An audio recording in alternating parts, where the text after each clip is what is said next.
Before we start, I would like to ask your help to do two things. First, tell a friend or two who you think might like the show. And second, please rate and review the show on Apple Podcasts and Spotify. The more reviews the show gets, the more likely it will even appear in search results. Thank you, and now on to the show.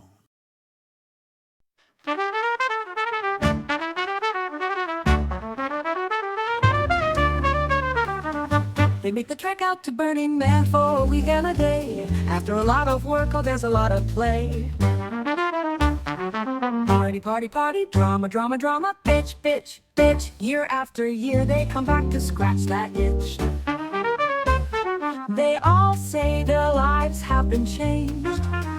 After many years, lives have been rearranged. That change is what this show is all about. You'll see the impact of Burning Man up and out. So sit back, relax, and cancel all your plans.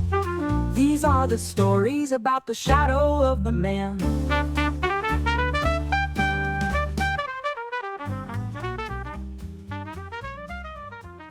Hello, and welcome to the Shadow of the Man Show. I'm your host, Andy. Do you think it's that Andy? Today, our guest is Jorge Luis Gamboa VIII. Yes. Wow. So your namesake, I mean, I'm not sure how many great grandfathers that would be. I mean, how many years ago? It was like hundreds of years ago? Well, so this is the story. As far as I know, I am a removed eighth. So actually, my grandfather Roberto named his firstborn son Jorge because his older brother Jorge died before he was able to have children.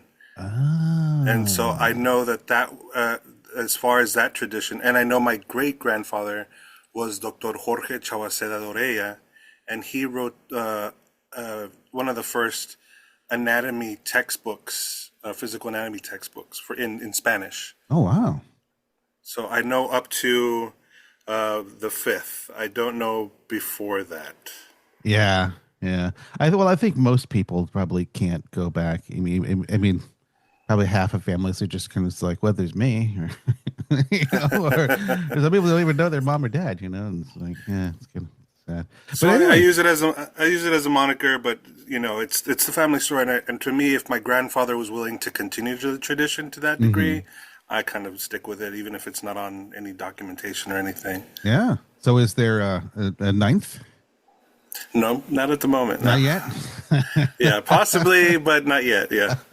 If you're listening out there, ladies. Okay. So your regional contact, is it San Antonio? Yes, Central Texas. There's three of us, and that includes Austin and San Antonio. Oh, okay. But I'm the one stationed here in San Antonio. Okay. Well, I live here, so it makes sense. Oh, that's how long have you been doing that? Just last year was my first year. Oh, okay. Yeah. So when did you first get into Burning Man? What was your first Burning Man experience? I mean, it doesn't necessarily have to be going to the Black Rock Desert. Well, my first Burning Man experience was talking about it with a coworker for at least 2-3 years. He had been telling me about this place that I could go. I worked at PBS in Austin, and it was really like a building with no windows. So we did master control, and we were watching and making sure all the channels were playing. And so we would sit there all night long or all day long, just kind of us and TVs. And so we would have great conversations, and he would always tell me, "Man, you'd be great to go to Burning Man. It would be so good. You would really enjoy Burning Man."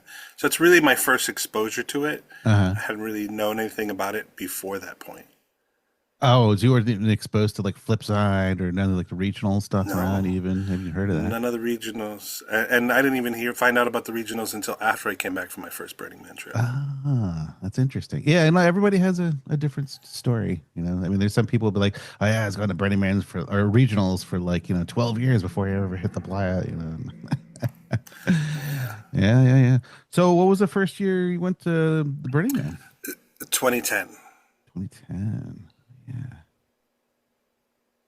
And so, Okay, I think we have a treat for everybody. This is the first time in the history of this podcast that you actually have a clip of yourself from before you went to your first Burning Man. Yeah. You're gonna play.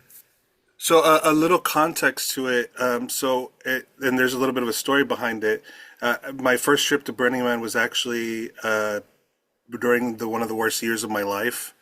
I had just roommates that kind of bailed on me. My car was stolen. It was just, my apartment complex was shutting down, so I had to move out at a certain point. And I knew all this was coming to a head. And at that moment, like the day after my car was stolen, I was just kind of like distraught. I'm looking on Craigslist, and I find that I find a Craigslist post for Mo Don John's Mo Boho Mo Roadshow, and the post says 21 artists, 21 days from Austin to Burning Man, and the whole idea was we were going to get these artists together to get this 60-foot bus called the Mo Bus, so that we eventually called the Mo Bus, but raise the funds to get this bus and go to Burning Man. And I see this post, I'm like, well, I'm going to move out of this apartment. Things are shite. Let's just go to Burning Man. And that's when I decided to go. And we started meeting, like if you're familiar in Austin, the Spider House. We started having these general meetings, and we started these plans with these different artists about going. And this clip was maybe like a week or two before we were going to go. We started having the conversation about with those who were actually going to step foot on the bus, what their inspiration was for going on the bus. So I'll go ahead and pull up that clip and see if we can get it playing for you. Sure. Do the technical rigmarole here. It's okay. Yeah.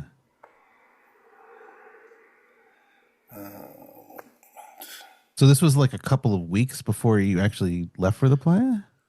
Yes, we had been planning this trip, and we had gone. We had had fundraisers, and this was all based around couch surfing. So at the time, Austin was the seventh largest couch surfing community in the country, and so people were finding themselves from all over the world in in Austin. And I was going to school at UT at the time, so all these people were really there to experience whatever the United States had to offer. We had people from all over the world, and a lot of people got roped into going to Burning Man, or at least going and celebrating with us Burning Man. In 2010, that was like one of the last years you could actually just like show up at the gate and like buy a ticket. Yes, yeah. And we wound up having people from 8 different countries, and we had 21 artists, 21 days. Wow. So a week to get there, a week there, and a week back. So how do you measure like that that Austin is like what do you say, number 5 or number 6, like biggest couch surfing place on It was the 7th largest couch surfing community, and by that I mean the website that was functioning as an intermediary between people who were traveling and people who were providing their couches to people. Oh, so there's like a site. Oh. Huh. Really? Yeah, there's still a website to this day called couchsurfing.com, and at the time it was really huge, and so they had their metrics of about how many people were using the website, and it was the 7th largest destination.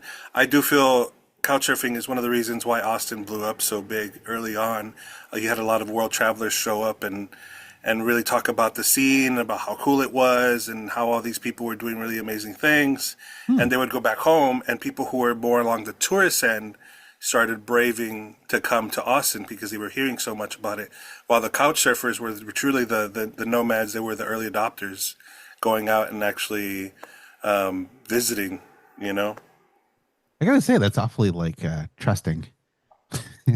Yeah, and that was part of the amazing the amazing thing is that we had the only safeguards were the community itself and how they basically checked everyone. And did everyone have like a profile, and you'd have like so many stars or whatever, or like? Yeah, because I mean, I can see that like on both ends, like people offering the couch or people wanting to take the couch. It'd be like, what situation we get into with this person. Like when And the door then opens. afterwards saying like I liked it, or they were a little nutso, or and we had a good crew with us. So I'm not hearing. You're not hearing the audio, are you? No. I think that's. I might have to send it to you. So what was the name of the group you joined again? It was the bus?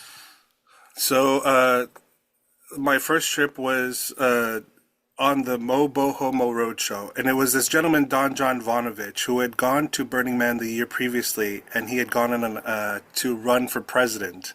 So he had taken a crew of people on this bus that they initially called the Mo Further, and his journey was based on the Kinkizi trip, kind of. So they were all they were all they were on their own trip. They called it the Mo Further, and they were the impetus of Mo, which was like kind of our predecessor to our camp and our whole group afterwards, because we started calling the bus the Mo Bus, in honor of the Mo Further. And so it was this 60-foot bus that was owned by a traveling family ministry, and they would travel the country, and they were called the Lord family. And so this bus had all this like artwork and everything for this family, the Lord Family Ministries. We had spent the summer trying to raise the money for this, and so we had like car washes, we had different parties, we had an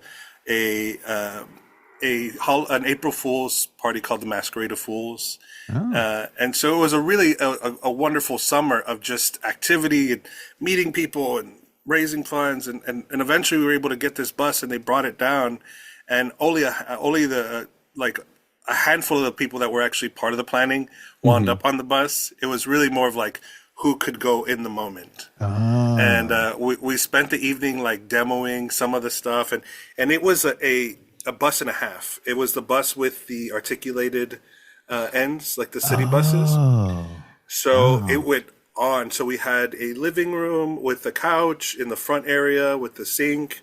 We had a little shower with an office, 4 bunk beds.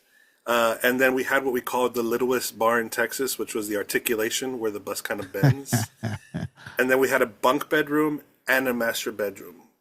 So how many people were on the bus? About 21 to 24, depending on the ride, like at what part of the ride. And we started off going, we got it to Austin. We had our very first Mo Carnival, which was kind of our kickoff there at Hotel Vegas when it first opened. And we had one of our first shows there.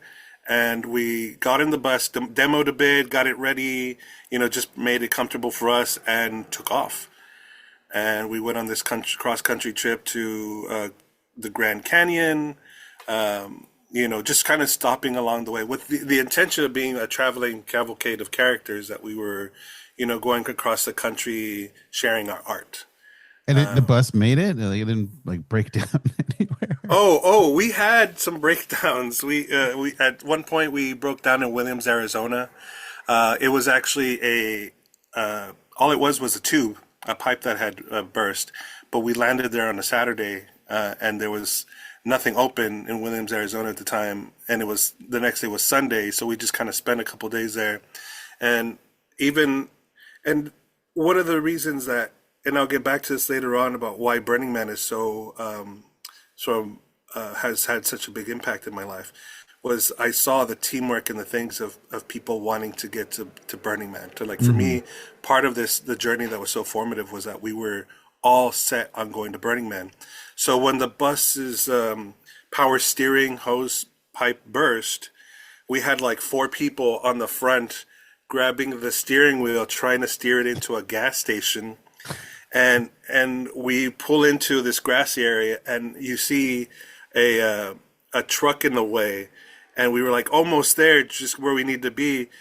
So all of us got out and actually just lifted one end of the truck and spun it. Oh yeah! So we can get through to the parking spot, and we put it back exactly where we needed to. Oh yeah! And even after that, we had the owner of the gas station run out, and he was upset because there was power steering fluid, and he's like, "I'm gonna have to clean this. You can't get." It's like, whoa. what if we clean it for you? And I mean, there's nothing we can do about it. Our bus is broken down. How can we ameliorate this and at least make it suitable for us? So, well, if you clean it, I guess that'll be fine. So we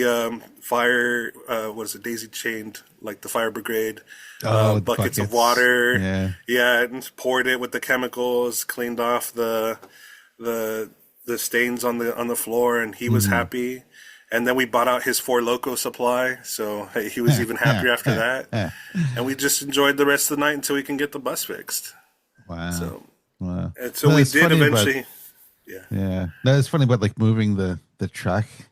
Like it's funny, like when you get like a group of people together and they're motivated. I mean, it sounds kind of pithy. It's like, get a bunch of people together and motivated. They can do anything. You can lift a car. It's totally true. Like I've done. Like I remember, I grew up in New Jersey. Went to high school in New York, like in the 80s, and we got into all these like hijinks. And I remember one night, like we're out in Manhattan somewhere, and we decided that we were gonna move all the cars like this entire length of a block, and there must have been like 40 cars. And so and there was like 6 of us, and we went to the first car, and and it's just like you get all 6 of it, and then you go, okay, 1 2 3 lift, and then you move up and over like an inch, then up and over an inch, and then up and over an inch, right? And so then by the time we were like 30 40 cars down, I think there was like a Volkswagen Beetle, and we were lifting like the front end, which the engine's in the back end. We couldn't even lift it because we were like so tired, and like all these cars were just like perpendicular, just like all over the street, and like someone came out at the end and they're just like, hey, like like ran away, but no, but it's amazing. It's like you can lift a car, like if you get people together, it's like enough hands makes easy work. Many hands makes light work. Yeah. So it was the Mobo Hobo Circus. What was that? It was the Mo Roadshow. Now that was the initial name. Mobo Homo Roadshow. Homo or hobo? Mo. It's Mo Don John's Mo Boho Mo Roadshow. So Mo Boho is like Mo Bohemian or then Roadshow. Mobo Roadshow. Oh, Mobo Hobo Roadshow. Mo Don John. Mo Boho Mo Roadshow. Oh, Mo Roadshow. Okay, yeah. Now we definitely shortened the name after we just call it the Mo Road Trip.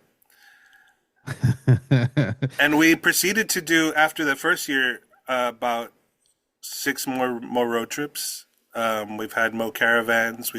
So it really was like the impetus for a whole many years of community and events, and it spawned that leading after the burn. So this was just the first year that Mo Johnson Mo Roadshow hit the playa. Yes. And we shortened it to the Mo Road Trip because it was really centered around our dear friend Mo Don John Vonovich at the beginning, and we've been continuing on. He is the king of Mo, and I am the ambassador. And then my friend Don Floriani, he was the third kind of mainstay of Motropolis early on. Because that soon turned into our camp afterwards. So we went to the road trip and actually got there and had an amazing time because we had that collective unity of we're going to get to the burn. We got to get to the burn. And we had people lose tickets. We had people, hop on the bus. We had people that had to leave the bus. But all along, we have to get to the burn. We have to get to the burn. It's almost like the classic like hero's journey kind of thing. I mean, it's not too like romantic, but it is, right? It's like, I mean, I'm not sure. Like, had anybody like in this part of it like have been to Burning Man before, or were you guys That's a very good question because only two people had gone to Burning Man. Our friend Don John, who was the whole inspiration for the thing, and then I believe our friend Johnny had been there before, and then everybody else was a virgin. Some people had heard about it and were like wanting to go. We had a friend from Malaysia who was just in the United States. And we recorded it all. We had tons of footage that we started putting together that were memorable moments. So like one of our friends, he was there on his own journey, learning how to like have fun and enjoy this vacation, because where he was from, a lot of his culture expectations, even their drinking and their partying, were all very work related, very network related. Kind of has the kind of like the drive for connection and for success, but to have fun and to go do something like that to him wasn't like, he didn't quite see that as success. So throughout his trip at Burning Man, you could see on his face and his hair, and from the moment he got there to the moment he left, how much it had changed him, and how much he had like just dropped the need to have to succeed and find success, and just being present and having fun. Wow. I love that. So of these 20 some odd people that are on the bus, I mean, how many, I mean, you answered a Craigslist ad, right? I mean, did you guys know each other before, or was it, like I said, just like a core group of just a handful of people, and everyone else is kind of like, hey, I answered the ad? Yeah, because we were having meetings, right? So that kind of spread into Couchsurfer postings, just inviting people to parties and events, and then just telling everyone, hey, we're going on this trip to Burning Man. Hey, this is what we're doing here. And then just picking people up along the way. Hey, do you want to go? Hey, would you like to go? And we still had our core organizers and people, our community around the organization who went to our parties but never stepped foot on the bus. And then even along the way, we were still posting on Craigslist and Facebook along our journey, and that's where we picked up a few people, to help with gas and things like that. Yeah. Because that bus could not go over 60, I think it was, or over 50, really. Yeah. Well, just the whole description of it. That's why it's like, it made it there in one piece. Yeah, and it was modified for a traveling family ministry, so it would only take 4 extension cords and it would power the whole bus. Wow. It was registered as an RV at the time.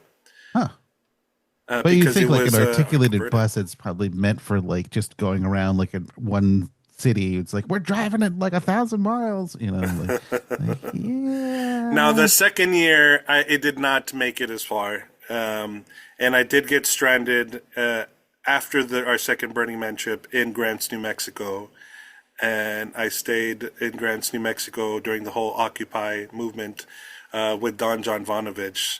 So we had our own little Occupy Grants, New Mexico component during the early year of Occupy Wall Street. Yeah.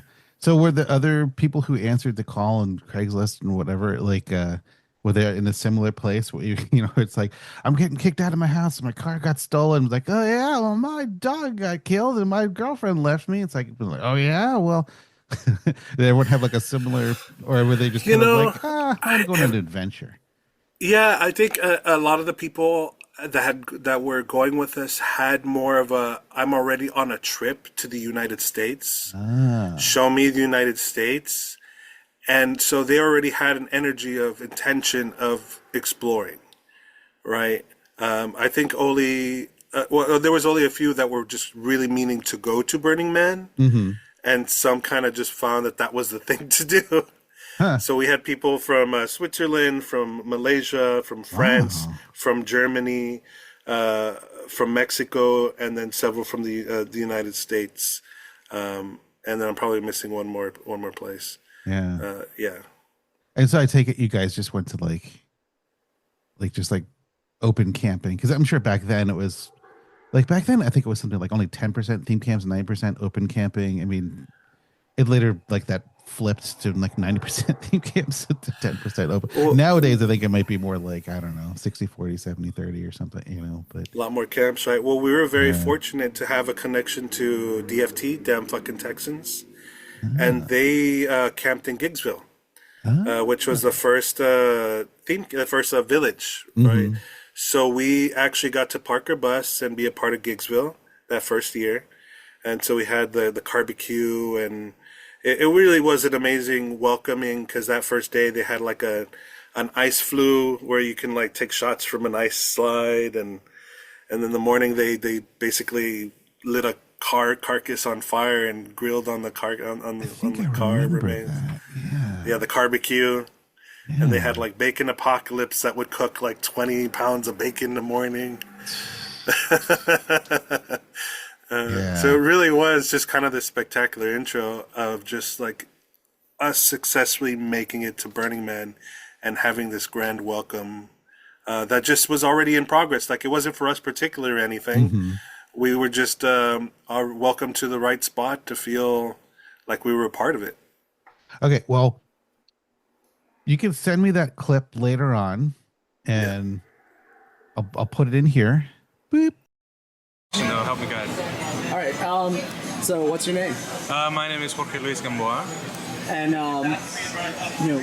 tell us a little bit about your background. You know, how you got to be the person you are today. Well, I'm from San Antonio, and I came here. I moved to Austin, go to school, and growing up, I've always been a people person. I've always loved being understanding people, who they are. You know, I was always one of those people who was in different leadership organizations, and you know, I went and I talked to a bunch of people. I was a mentor, a tutor, a teacher, and then I also did, you know, video projects. I learned how to create my own short films. Then I became growing up in high school, I became a cultural theorist, and I came up with my own documentary ideas and my own theories. And as I went to school, I started going to, you know, UT, and I started learning about culture anthropology and how, you know, to think about people, not only just objectively, but, you know, intimately, and understanding them as you get to know them, and trying to understand what makes people people. And so through the course of that, you know, I've learned to become an artist in the fact that, you know, artist is a way for people to express themselves. You know, I've met musicians, I've met, you know, artists, I've met, you know, even people who design programs that, you know, their art is their work. And so I like to go out and meet as many people as I can and take that into myself. And what I take into myself, I like to share that with others that I meet. You know, so I've liked to take from every experience that I ever have and give that to people as their own, you know, experiences between us. And how'd you hear about the Mo Bus? Well, I heard the Mo Bus, you know, through Couchsurfers, and you know, that was a website that I wanted to get into to meet more people around Austin and see, you know, how they live their lives. And so I saw that, and I came, and I figured it'd be a good way to get more into my creative side, you know, and tap into my own art, as well as, you know, meeting other people who have art. And what do you plan to accomplish on this artistic journey that we're creating? Everything that I can. I want to talk to people. I want to create art. I want to create music. I want to, you know, spread love. I want to try to create a new way for people to experience, you know, experiences with other people. You know, instead of just seeing art, but being involved in it, having their own piece, you know, play a part in the whole of art. Wow, that was a great clip. No, but I'm just wondering, like, you know, like what you thought of Burning Man, and then how, like, what, when you got there, like, and how it matched up, or, you know, like, what were you thinking? Yeah. Like, Well, I can say that initially, so I was given a quest by my friend to accomplish when I went to Burning Man. okay. So the very first moment that I went there, I told my friends, "Hey, we're gonna go look for this place." And my quest was to find Lahat Core, because apparently it was his buddies from back when he used to go to Burning Man, and he had not been to Burning Man in a while. So I arrived, and we just wandered. I got a couple of my friends. I was like, "Hey, let's wander," and we searched for it. We just kind of walked around aimlessly, not knowing how to find anything, because we weren't accustomed to anything about the man. I have no idea if we went. You thought you were just towards randomly one, walking. Well, you know, you have to start somewhere, right? Okay. And by the end of it, I was not concerned about whether if I found it then or not. It was just kind of like, hey, let's go on a little hunt for this. And then I didn't think about it again for the rest of the burn. I did not search for it. You know, if it came up, it came up.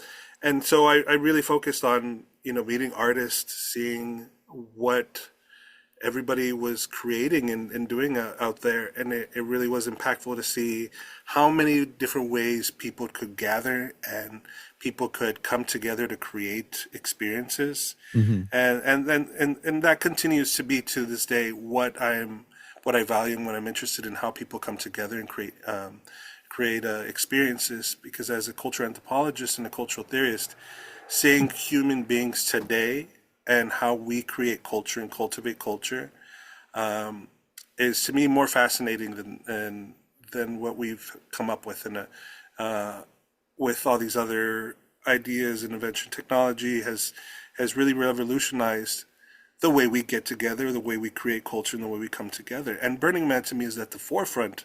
It's always like the largest conference of how people come together to do things.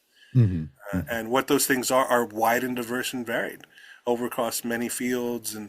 And so I was seeing, the tech people come up with cool things like the Talk to God phone, which to me early on was like a technological marvel. It's like, you mean I pick up this phone and it actually, we weren't getting signal at the time. What's the area code? How can you actually lift this payphone, pick up a payphone, and someone on the other line answers? There's no wireless. There's no what kind of technological chicanery is happening here? Yeah. And then all the lights and the installations getting smarter and smarter. It was really revealing to me. And then to see how people come together in a camp.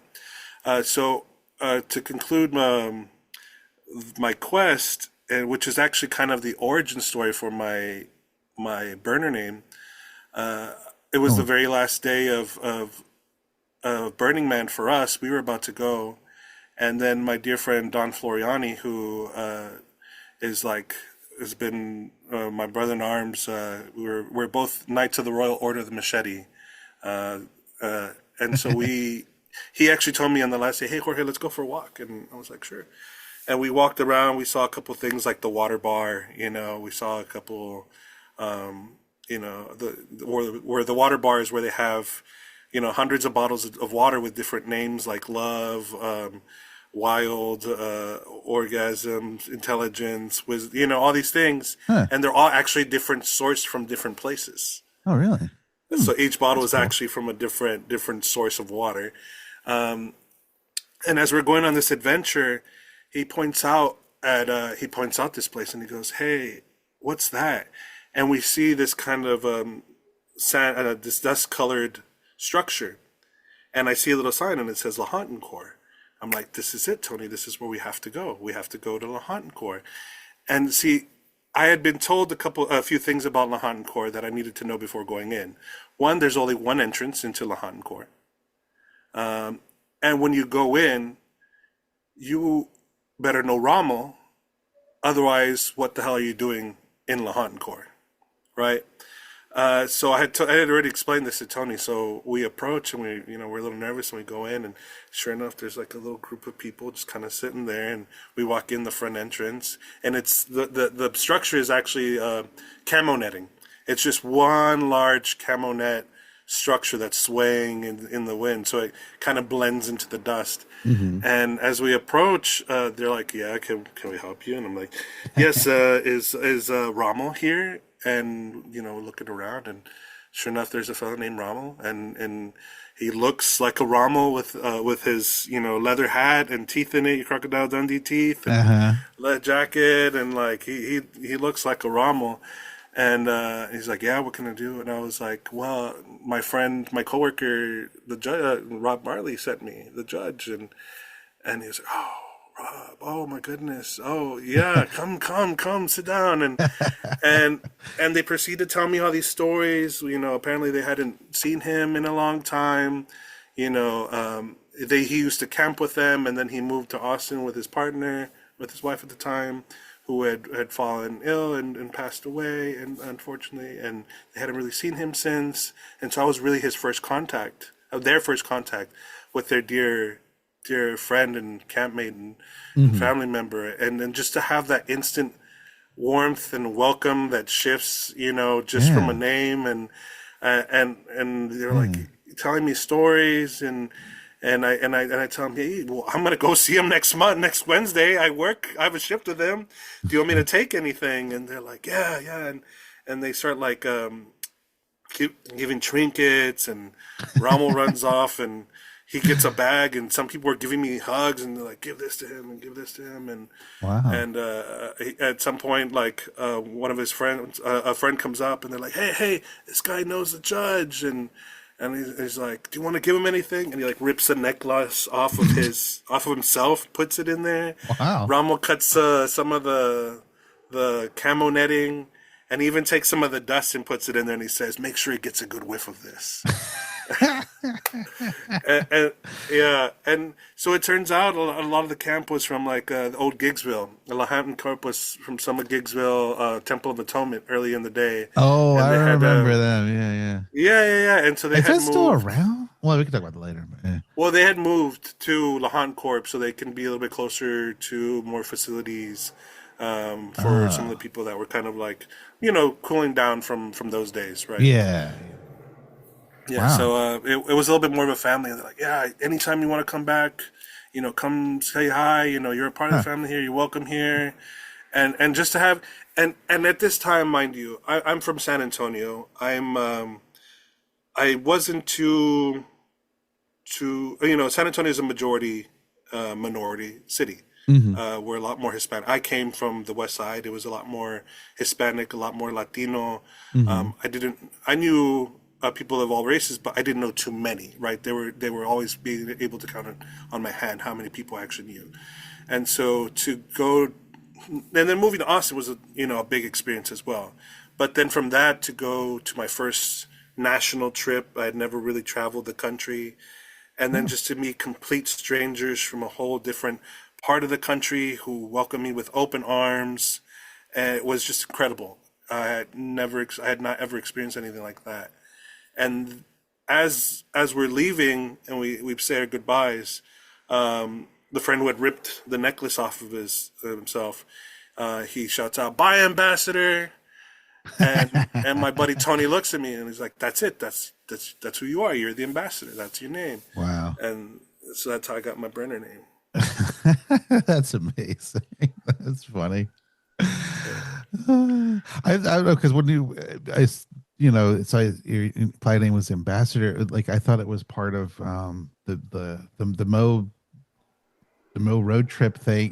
Where it's like, was it Don Johnson Vonovich was like he was the president or whatever, and somebody else was this. So I was like, oh my god, is there going to be like a secretary of like education? And it just funny. Worked out that way, and so that's what I became. I became the ambassador. I realized how much that name resonated with me from the get-go. Being excited about culture and human beings and these experiences. I was like, yes, that fits. And after I got that name, I ventured to embody it, and I've been on that journey ever since. Yeah, well, I guess it's sort of a foreshadowing kind of name for you. I mean, later on became that regional contact. I mean, like, was this kind of a chicken and egg thing? Like one led to the other, or is just more like, oh, this is just someone had noticed it's a reflection of who I actually am. Yeah, I think because of just the way that I am, people saw that that reflected in them, and that's why that would even come up, because I don't know why he called me that, but he did, and it made sense because here I was bridging the gaps between these people who had not met in a long time. So in action, I felt myself doing that. And looking back at everything I was trying to do about bringing people together to get on this bus and like meeting people from different parts of the world, I was like, I'm on that journey right. This is my journey. That is the journey right now that the ambassador is going on. And so this was your first year. Like, what happened after that? I mean, yes, we were definitely just like bucket list one and done. Whew. We wanted to continue it. Now, I had. Many of us parted ways at the end of that trip. We made it back. I had fallen off the bus, trying to lasso my Malaysian friend off the top of the bus. I was at the front edge, barefoot. Was moving? Trying to. No, we were parked. Okay. But The real story is I was play fighting with our friend the Swissassin, who was our Swiss friend from Switzerland, and I kicked a flip flop with him by saying like never mess with a Mexican with flip flops.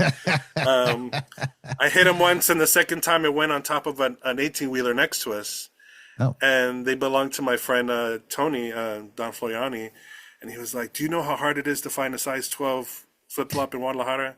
I'm like, "Oh, okay. There's some meaning to this." So I asked my friend the Assassin to help me make a lasso with some rope, or to help me tie it, and I was able to tie it to a bag of rice, and I tossed it over, and I pulled the flip flop off in one clean sweep.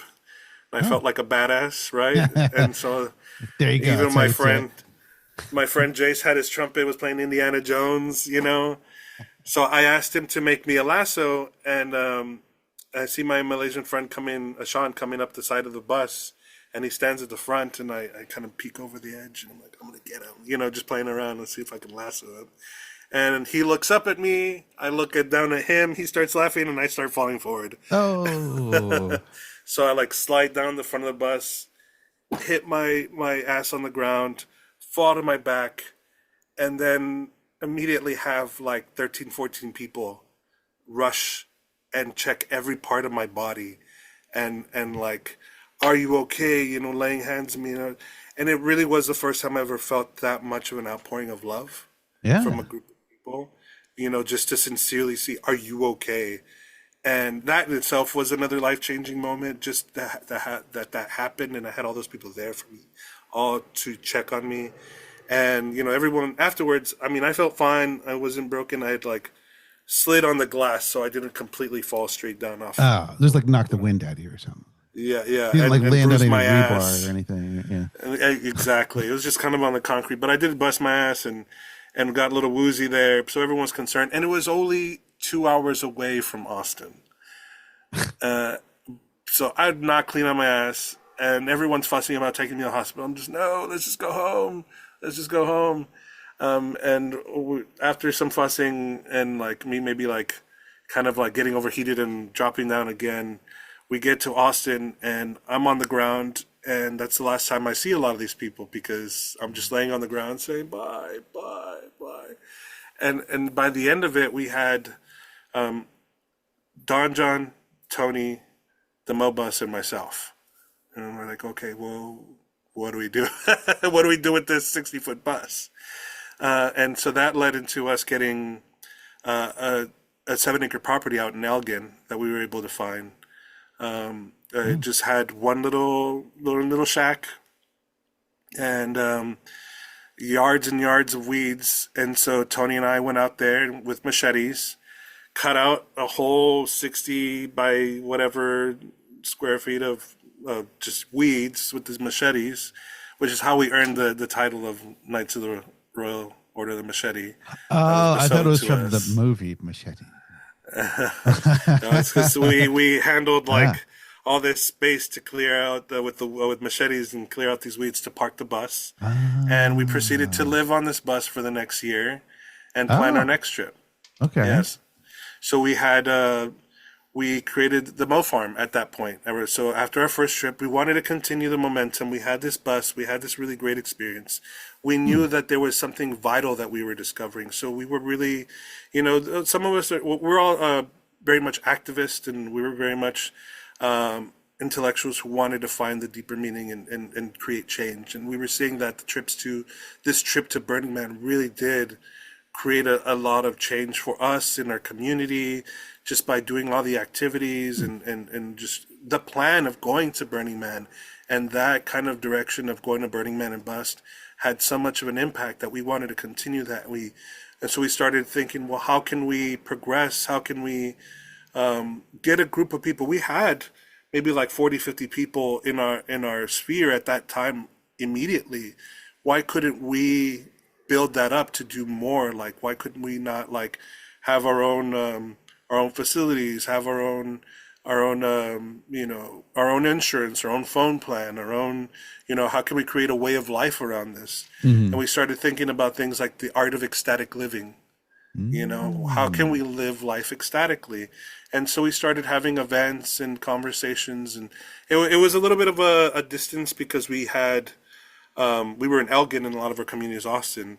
So we actually had a second house in Austin that we called Mo Control. So we had Mo Control in Austin there on I think Mopac. No, not Mopac. I don't recall the name of the street, but they're near airport. So we had one house there, and we had our farm out in Elgin. And so we would have events, and we would consistently have gatherings to bring people together. And we called this whole thing Motropolis, just to kind of kind of bring it all together under one name. So that's our camp name, and that's kind of our transitional cultural community. Oh, wow. And so has this Mo community have been going on like ever since, like every year? Yeah, I actually after that year, my friend Don John and Tony asked, well, like, what does Mo mean? I kind of came around what seems like Mo is being human, and not only being human, but acknowledging the humanity of others. So we did go on a second road trip, and the bus broke down that road trip, and we had to get a vans to take us the rest of the way. And when I came back to check on the bus after Burning Man, that's when I stayed in Grants, New Mexico, and I actually wrote a Mo manifesto, and wrote kind of like what has been, for me at least, a foundational document to continue on and a reason to continue on, because it's seeing the humanity of others and kind of building a group based around the common denominator of humanity. Does that exist? Do you have like a link or something we could? Yeah. Later on. I have a website. Yeah, we can talk about that later. I have a website, but it was a way for me to deal with everything that was happening with Occupy Wall Street while being stranded, and not able to actually participate, because at the time I know I would have been there. I would have been in Austin on City Hall. I would have been with my friends, but being stranded in New Mexico, no ride, kind of just trying to get by with the change we're finding in the bus, to find where to park this bus or how to move it, because the way it broke down is the actual a CB joint or an axle broke, and the transmission literally fell out of the bus. Ooh. And kind of hit the ground. So we would have to raise several $1,000s to replace this transmission. So we had basically a shell of a bus. We were very fortunate. The people of Grants, New Mexico were very welcoming. I have only kind warm things to say about the people that I met there. The tow truck people towed us next to their lot, let us use their bathroom and their power. So they were very, very kind to us. And so, like, seeing this humanity welcome us, and seeing the conflict of humanity of like what's going on in Occupy Wall Street at the time, that's where I was like, there's got to be this middle ground, and that's where kind of like started orienting ourselves to being a group of people that acknowledges humanity, and that a lot of our issues can be solved with the common denominator of humanity. Let's look at this from this perspective and move from there. So I can meet someone and give them the respect of being a human being. And then from there, whether our story, whether I lose or gain respect, is the story that follows from that. Yeah, I mean, because it's like, how often do you forget about like looking at the news or seeing something on TV or social media or whatever, but just like encountering somebody else, who almost kind of like when you went to the Lohanton court, someone just like, who are you? What? And like, we all just have these natural barriers up, like once my wife and I were driving across country, and, I'm like 6 foot, she's like 4'11", and she has like fire engine red hair, and I have long hair, and it was like in South Dakota or something. And so, we went into this like little podunk town, and we went to this like restaurant like diner kind of thing or whatever. And every guy was wearing a cowboy hat, and like there was like two TVs, and they were watching Cops, and then like during the show, like no one was like eating. They were just, and then as soon as the commercials would come on, then everyone would be like eat. I mean, it was one of those things where it's like you open the door. And it was like record scratch. Yeah, then I was like, "Hi, everybody!" So it's like I'm like a white guy. She's a white guy. They're all white people, but still, it's like I think you didn't come to the wrong place, boy. Yeah, natural But things that people don't experience all the time. yeah, but again, it's like once you get, and that's to me like one of the beauties of Burning Man. It's like in the 10 principles. Like I always describe it, it's like 10 principles is a recipe to kind of dissolve those barriers, and so we can kind of realize our humanity. It's like, oh, you're a human, I'm a human. Oh my God, we're human together. Yes, Like, absolutely. yeah. Yeah, and Burning Man takes it further where you actually create together and collaborate together. So that's why I always see it as it goes a step further. Because even in Grand City, Mexico, yeah, exactly that, where no one's ever seen anybody with long hair, guys with long hair, except for the natives. But I look too Mexican to be a native, but I look too light skinned to be a Mexican, maybe. So by the time I'm out there walking the street, everybody's kind of like, You're hurting my brain.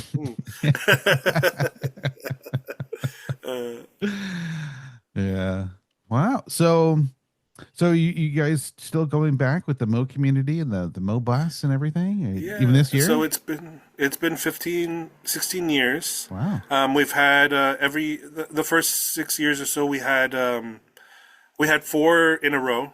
The first 4 years we did 4 trips, four road trips, and then we took a break, and then I started going on my own a little bit.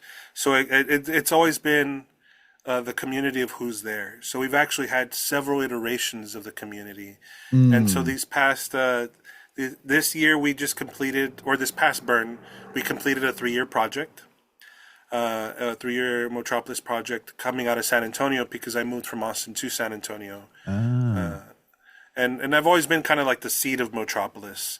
Tony's gone off and moved to Chicago. He's, married and just had his first child. Shout out to Tony. And Don John's been moved back to Chicago, up to New York for a little bit. Now he's in Mexico as well, being his creative artist self. And so we've had different iterations, even in Austin and in San Antonio and around the Burn community. So we'll also go to many, many regionals. We took our camp to regionals as well. And so at one point we even had Interstellar Motropolis, where we had a camp from we had people from San Antonio, Austin, and Corpus all come together to create one large Motropolis. But this last iteration was a 3-year project where we kind of were resettling on getting more Latinos out to Burning Man, getting more of the San Antonio culture. So not just Latinos, but the San Antonio culture, which always has like a bit of a Latino flair. So the first year, it was myself and my girlfriend Tyler. We went out to kind of participate in re-participate in the Build a Seat project. So the year before, I'd gone What's that? I'd gone in 4 years ago to work on a black-led art project led by Mo Awesomeboy. Right, and that's the beauty of Mo for me in my life. I had not gone to Burning Man for a year or two at that point, and I get a call from a gentleman named Mo, who tells me, "Hey, I was told by your friend that you need to be our lighting person." And so Mo called me back to Burning Man, and we worked on their art project with Build a Street, which was like a 12-foot tall table. That was built in order to bring to give the black burner community a table for them to bring a seat to. And so I worked on the lighting for that project. So it was a 12-foot tall table that you can walk around. It was a spiral staircase that you can walk up and at the top and see it.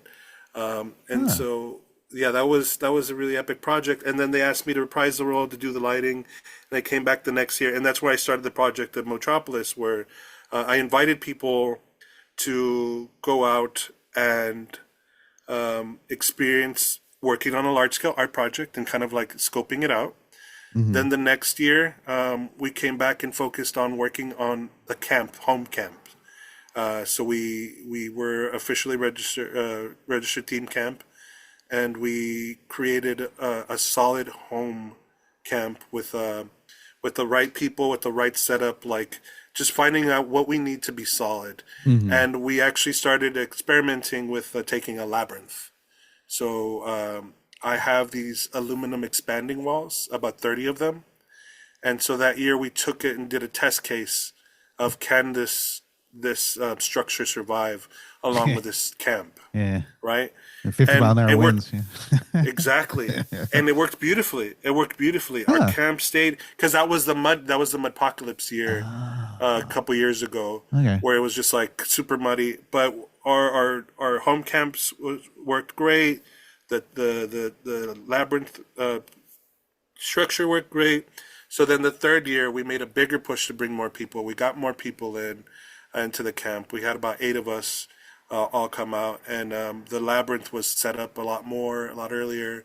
And so now we have a really solid home camp design with this an interactive installation. And that kind of concluded the 3-year project. And so this year I'm taking a year off of going to Burning Man, and then next year I'll reprise another 3-year project. And it'll just be kind of building on top of each other. So by the 3rd year, I either want to have like a mutant vehicle, or either be on Esplanade, or some kind of other measurable achievement. Yeah. By the end of it. And I want to continue to bring more San Antonians, some more Chicanos, bring out more of that flavor. I work for a cultural arts center here in San Antonio, so my life has been completely aligned to cultural and culture and humanity and technology. I'm also a technologist, so that's mainly what I do, is like all the production of light, sound, technology, and production itself, of getting the whole event together. Well, how have you noticed, like, since 2010 to now, like the increasing diversity of Burning Man, just like from your perspective, in like, how do you see it? That's a very good question, and I think it's very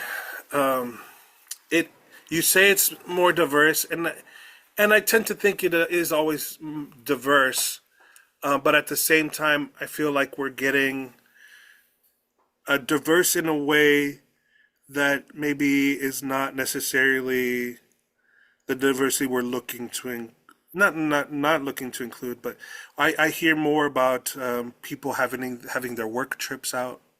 It's their retreat. I see more people going in the interest of creating content. I see people, and it's more diverse because these people were not there. Right. But I think the context in which they're going is less diverse, or not less diverse, but kind of plateaued a bit, because you're not seeing more people who wouldn't have gone, or in the context of like personal relationships, or in the context of being there for the adventure or for the experience, so you're seeing a more homogenization of people being there for content, for vacation, for some kind of organizational reason, which is all great. I welcome it, but it just kind of strikes me a funny way when you say it's getting more diverse. Well, just overall, but I don't know. I mean, perhaps, like, as I always kind of look at it, is like maybe that's like the hook. Like there's just I don't know. There's probably a good proportion of people, like, all these years going to Burning Man, like they however they find out about it, they read about it or see something on social media or in the media or something, and it's a spectacle, and they're just like, oh, this is a big party, I want to go to that. And then what I always say, it's like people come for the spectacle, but they come back for the community, for the family, if they come back. Because I'm sure there's a lot of people, it's just like, that bucket list checked off, I don't have to come back and do that ever again. Or like you said, like it's like, oh, my Silicon Valley company, it's just like the big boss, it's like, we have a camp, it's like, and we got to go, like, okay. And that one always gets me. See, my approach has always been, because we started with 20 people who are all virgins, fresh, never gone before. My approach has always been a way to bring people, like have the camps that people have never gone can feel safe going. So even recently we had a friend join us last year who deals with migraines and headaches and was concerned, like, I don't know if I can go out there. And I doubt I don't think she would have gone on her own, just, by herself or with a friend or, but by having a camp, we wanted to provide A support that structure. comfort. Yeah, the support structure, the minimal amount of comfort and safety and security to feel like they can participate. And so another part of the project was we also volunteered. So we were a part of the first peers groups a couple years ago. And peers is a program where they send different participants out to different theme camps and kind of give them a questionnaire, so we have a better sense of the culture and how theme camps are being placed, and how do they feel like they're getting placed well. And then we also volunteered at center camp, and we provided a bar at center camp. And then we did we did events in our camp. So I tell people that come with us because you're gonna get a full experience, so you can kind of then know what you want to do on your own. Right? So we'll give you a little taste, work on an art project. So 1 year was Build a Seat, 1 year was just peers, and then we always do the center camp bar, because we want to give people responsibility. We don't want to just Sherpa, right? Yeah, you want to plug and play. Because it's another thing, right? Yeah. You have a lot of people that get Sherpa'd out there, and they're like, the food's provided, and they don't really. There's no skin in the game. Yeah. Yeah. So we make it so, like, we're gonna make it easy for you to have some good skin in the game. So you're gonna have to haul all this booze down to center camp, or you're gonna have to, walk all the way down to 1 o'clock and eat to do this peers retreat or to do this peer survey. But it's gonna be you're already a volunteer. You're already integral to some part of the community. Yeah. So how did becoming a regional contact in San Antonio come about, and what are you involved with that?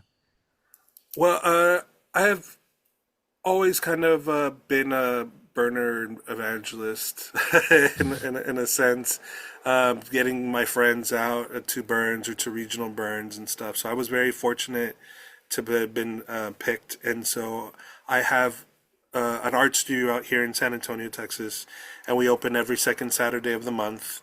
And I've always done kind of like little burner museum, burner talks. When we go to Burning Man, we'll talk about us going to Burning Man. Sometimes it's a fundraiser. We always talk about the kind of the idea behind it. Then we come back and we give a little report about how the Burning Man experience was, trying to kind of get more and more people. So I have a large circle of people that always tell me, "Oh, one day I'll go, one day I'll go, one day I'll go," and I'm keeping it alive so that day when they decide to go, they can join. Oh yeah. And so it's been really good here in San Antonio, I think, to present a dichotomy to what's going on today. Because it would be nice if I could share more to people how collaborative and how much is created at Burning Man, how visions come to fruition through this collaboration, through unique different individuals coming together. We're practically strangers most of the time. Oh yeah. And I want to show that here in San Antonio. So we have had a regional burn called Alma Burn, or a kind of like a regional event that we're unofficial, that we did for several years. But then after the pandemic, we were always kind of trying to catch up. And we had like one year where our total infrastructure was just decimated. So we took a little bit of we've taken a hiatus, we've taken a pause, and we're going to kind of recover and build a community again and look at reprising it again. But we actually, when the eclipse passed through Texas the second time, it happened during our event. What was it called? Alma Burn? Yeah. Wow. So Soul Burn. Ah, okay. How many people did you have? Well, before the pandemic, we were approaching 500 people. That's a good size. Yeah, yeah. Yeah. But then after the pandemic, we were 100, Mm-hmm. That's 150, still a great but we were size. Yeah, always, yeah. but we were always working to catch up, just in volunteers and getting our planning and all Yeah, that stuff. yeah. So it was, I always thought like size isn't really a great metric. I think it's more quality over quantity. I think sometimes people just focus on it's like bigger, bigger, bigger, bigger, bigger, and then things fall apart. well, for us, we did find that it was better to be around 100, 150. Yeah, But it was we wanted the community. We had there you go. because we had more people, the ratio of volunteers and the ratio of Mm-hmm. people that are like being a part of it was larger, and that's kind of what we missed Mm-hmm. afterwards. We didn't have the same kind of like volunteers and the same kind of like just energy behind putting it together. Mm-hmm. All right. Well, I think I gotta get to the second question. Well, briefly we'll talk about it's like well your background, so your life before Burning Man. I mean, have you always been? You always lived in Texas, or were you born, raised there, or what's your Yeah, story? son of San Antonio. Uh-huh. Born and raised in San Antonio, Texas. I lived kind of like a double life in a certain way with going to Mexico, Monterrey, Mexico, Mm-hmm. every summer. Every vacation I had growing up, I spent my time in Mexico. So I very much the tie. And Monterrey and San Antonio are sister cities as well. So it kind of works out in that way. Mm-hmm. So I had a lot of social energy in Mexico because I grew up on a block where kids of all ages were, Mm-hmm. right? And then in San Antonio, it was more school and home because we were kind of, afraid of gangs and being out, and you don't want to go out and play outside, or you just want Mm-hmm. to be careful. Dare was very prevalent. We were just there was a lot so it was a huge dichotomy for me between being very introverted and very not just introverted, but just very kind of a social, not like a lot of friends going out. Mm-hmm. Whereas at least the way that they would in Mexico, where people would just go knock on the door, hey, come on, can you go out to play? So I grew up in San Antonio in Mexico, and then I was always very into computers and a technology person. So I went from being a box in the room to being my tool. So I was always the kid that was getting called out of class to go fix things for the principal and to go fix things for like the Go to the principal's administration. office. Like, Yeah, yeah, and they're just like, my computer is not working. Can you do something about it? And so, and that kind of led to me being asked to make a news program for my middle school. And so I I learned how to edit over Thanksgiving, and I started producing a news program. So I got the sponsor, I told them what we needed, I found people to participate, and we created a little news program. And from that, our school district was awarded like thousands of dollars in computers for every math, literary class, and science wow. class. And so from there, I was asked to teach people how to edit. And so Is this that's like really why I audio you're say talking about, or like no video, both video and audio. really? Yeah, because we were producing a news program, and so Was it like we local, like cable access or something, or? the closed circuit televisions in every Oh, classroom. really? Yeah. So Ah, every morning or every once a week, we'd present Truman Middle School News, TMS News. so in high school, as the producer then. Yeah, because from there they asked me to teach my peers how to video edit. So I actually started teaching in high school my peers during the summer, and I the first year I had a teacher assistant. The second year I had no teacher, just myself teaching the class. And by the third year, I had 40 students and 4 assistants, where I'd give a lecture in one class while the other class did the assignment, and then I'd switch classes, and the class would do an assignment, and then I would give the lecture to the other class. Wow, my God! And you were still a student at the school? Yes. Should have paid you. I did. I was paid. Oh, really? So that's why I say my professional career started in high school. Wow. And middle school, and like at the end of the summer between middle school and high school. So I have, because of that, that started my production career, and I have about 26 years of production under my belt. So did you just go like straight into the industry, or did you like go to college, or like? I went to UT, and my first gig there was at PBS, and I had told them my background, and they said, "Do you want to do audio or video?" And I had no clue at the time what this job was going to be. So it was like the title was MCVT op, and it was a work study position. I'm like, okay, I don't know what that is, So I go, and this guy in flip flops, shows up in a Hawaiian T-shirt, and he tells me, hey, ask me about my background. He says, do you want to do audio or video? I'm like, well, I learned video very well. I should learn audio. Best decision of my life. Because it turns out he's like, oh yeah, well we shoot Austin City Limits here, so you'll be able to work at Austin City Limits because you're a work study. Here's 2 free tickets to the Flaming Lips, and Okay. that was my first month at school, my first job out of high school, and so I worked for Working 10 world is years at awesome. PBS. Yeah, I worked for 10 years at PBS and did at least over 50 episodes of Austin City Limits that I work audio, and listed and credited in IMDb, even less than I actually did. Wow. So you still work for PBS, or what do you? No, now I work for the Guadalupe Cultural Arts Center here in San Antonio, Texas, and we're a multidisciplinary cultural arts center. We're one of the leading Latino cultural centers in the country.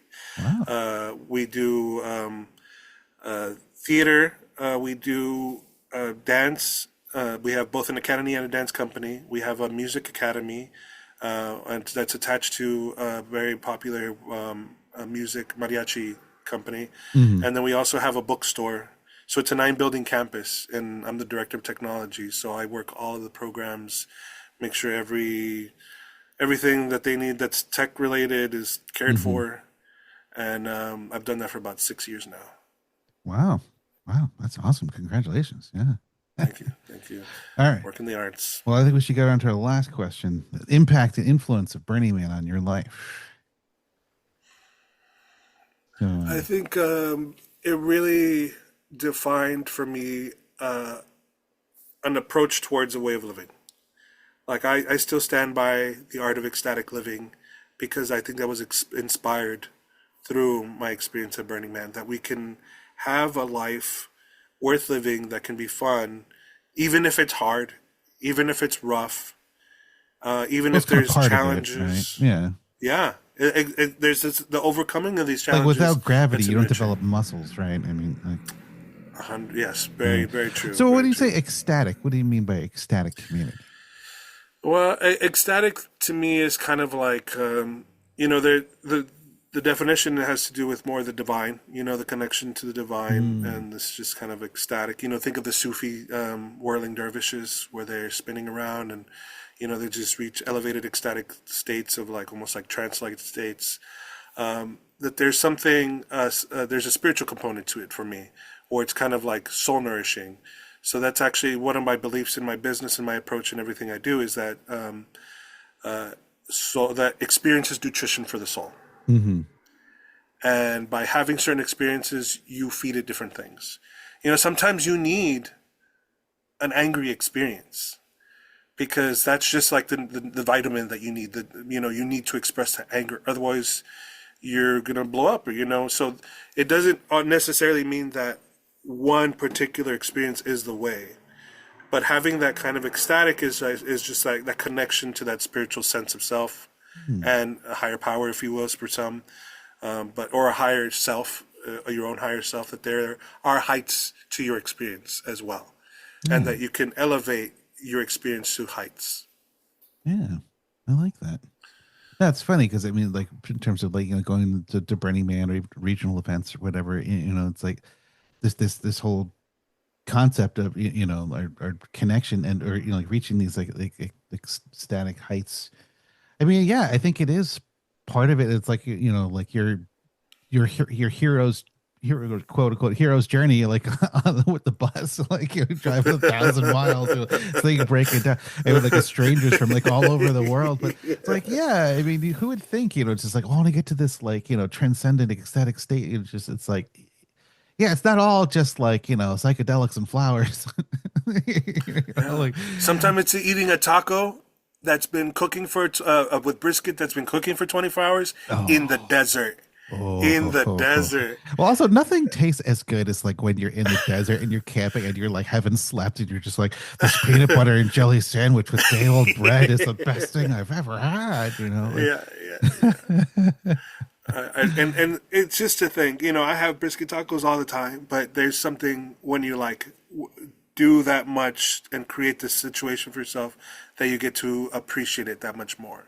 And it doesn't have to be in the desert. That's Huh. what I love about regionals as well, because there's a sense of that. And when you're like working to create this experience with each other, with your community, and you come together to create this a platform for experience, and then to actually have those experiences, it can be just as rewarding. That's why I see like Burning Man has inspired me to continue even at home, and regionals I think are a big part of that. Are well, you said you've been to a couple of other regionals. It's like any interest in like traveling around or even like around the world, like seeing any other going other places? I do. I'm taking the year off from Burning Man this year because I want to cross the pond for the first time. I've never left the continent. So I know that Burning Man has always been indicative of my well-being.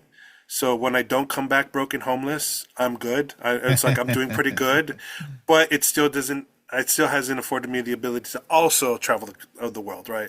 So I've been doing that for a good while. So I'm going to take a break this year, go somewhere across the ocean, and then come back. And maybe I can do a burn while I'm around, while I'm not focusing on either hosting a burn or going to a burn. Maybe I can Yeah. do like a sunburn has called my interest. I know there's plenty. I know love burns happening right now. Yeah. Yeah. Peace and love to all those who are out there. Just so I do see myself traveling and seeing other burns as I kind of like situate in my life. I just opened up a new bar myself, Oh. and working on being more consistent with events in my art space to kind of cultivate that community. So this is actually the first year where I have a year of scheduled dates. Yeah. Instead of like, I don't know what I'm doing in 2 weeks. Yeah. But I mean, that's also the other thing about. I mean, I've known people who's like, I've been going to Burning Man for like 30 years, like every single, except for like 2020 or 21. But even then, there was like, oh, I went to Renegade Burn or whatever. It's Yeah, like you can take time off. Like for me, I took 13 years off and I came back. yeah. It's like, I mean, I had to raise my son who's now like going to be going off to college this year.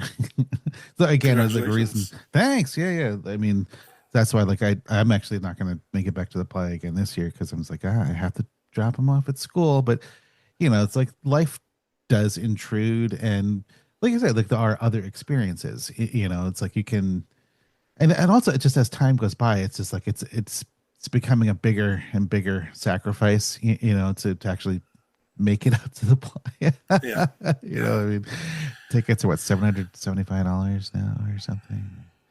yeah. But And that's why I think it's imperative for us who feel the flame of the burn to bring it to wherever it makes sense to us.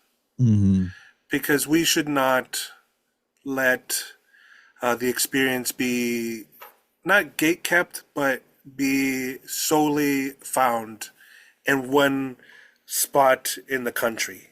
That shouldn't be like the way I get my burn yeah, experience. yeah. Well, I mean, like many people have been talking about, it's kind of like a culture or an evolving kind of culture. I mean, I see it as more of like it's neither either or. It's like it's not just Black Rock City or just the regionals, or people saying like, oh, there's more activity, like there's more people going to regionals than they're going to Burning Man, and like it's like it there is or Black Rock City is like Black Rock City just gonna just fall off the edge of the earth, and then like everything will just be regional. So like I think it's kind of a mixture of both, and I think in order to have like a healthy community, it's like you kind of need to have both, you know. And I say more like beyond the regionals are culminations. Regionals and Burning Man, I see them as culminations. They're like the conferences, right? But everything that happens at these places could be happening in third spaces, can be happening, for events. I do see the value of the principles in commodified events, because even if it's throughout I don't think they should be at the culminations, but I think in commodified events there should be the rest of the principles. Oh, You yeah. know, to kind of to cultivate the culture. You know, and we should see it in our homes, in our communities. You know, planning events at gardens, even little sparks of it all. Oh, yeah, exactly. Yeah. That's beautiful. All right. Well, a little over an hour and 15 now. Anything else? Oh, yeah. So you said you have a website? Yeah, it's jlgvii.com, and that's my personal website, and that's the gateway to like the Motropolis website, and so there's okay. also Motropolis.us. But you can find all those different ones, including like links to the Cultural Arts Center at my website. Okay. Yeah. Do you know when this is going to come out? Or when See. you So think? this is episode 60. So for everyone, we're recording this on Saturday, February 7th. Love Burn is happening right now. Oh, no. This is episode 60. That will be April 27th.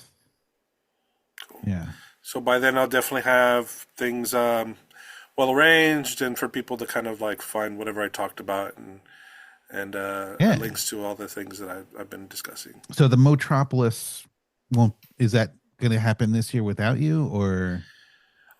My our dear friend Skills had mentioned it, but we just missed the deadline to do it, because I was so dead set that I'm taking the year off that that we kind of missed the deadline for this one. But we're still in good standing, and so we'll reprise it next year. So we're open to having participants from wherever if they want to join us. Our focus is really how big is Motropolis anyway? How many people? We're only 8 people at the camp. But over the years and over the couch surfing, we've had hundreds of people that can at least say they've either been to a party, they've experienced something, they know the name camp, Mo. like on the Black Rock City. Like how many people would you have camping with you? Is it just 8? Or, we try to go for 20, but it just every year's been different, right? So none of the only one person. My dear friend Angus, who's Colonel Angus, shout out to him. He's been there at different iterations, right? As opposed some people, so there's always been different iterations, and mostly new people. That's why if all the campmates were to come together and do one camp, we'd probably have like 60 people, 20, and then like another 3, and then another 5. You know? Yeah. Well, it's funny because it's like you got to do a reunion. But no, because I made this little logo, like the graduated thing with with the with the hat. That's dope. like, Yeah. Because I'm a alumni regional contact, and so when it went back in 24, I was like, I want to like meet up with some of my fellow alumni, and I was just like, where did fellow alumni meet? And I was just like, alumni reunion. Why not? Come on, So then I made this like little idea. sticker, and I made some like T-shirts, and then like it's funny because like ever since then, people like was just like, where did you get that shirt? Like everybody like wants it, or like with DPW people who were like we've been doing it for years. And it's like they're retiring, and was like, here, give that to them, and they're just like in tears, like, oh, I got my graduation T-shirt. Like, no. Shout out to DPW. They're such hard workers. Oh yeah. All right, well. Thank you very much. This has been a wonderful interview. Thank you. I appreciate the time to be able to speak. Thank you for listening. If you enjoyed this show, please subscribe, rate, and review it on Apple Podcasts, Spotify, or wherever you listen.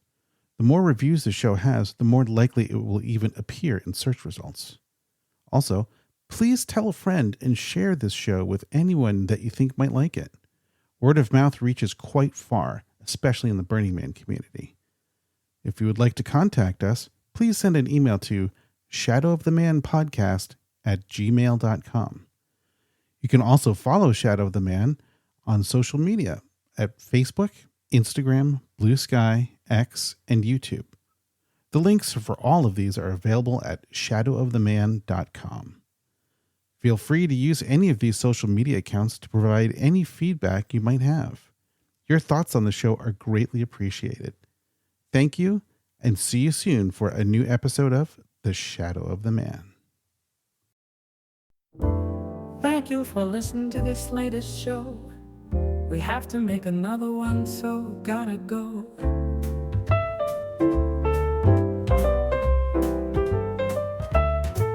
Don't worry, for next month we already have one in the can. Very soon you'll be listening to a new Shadow of the Man.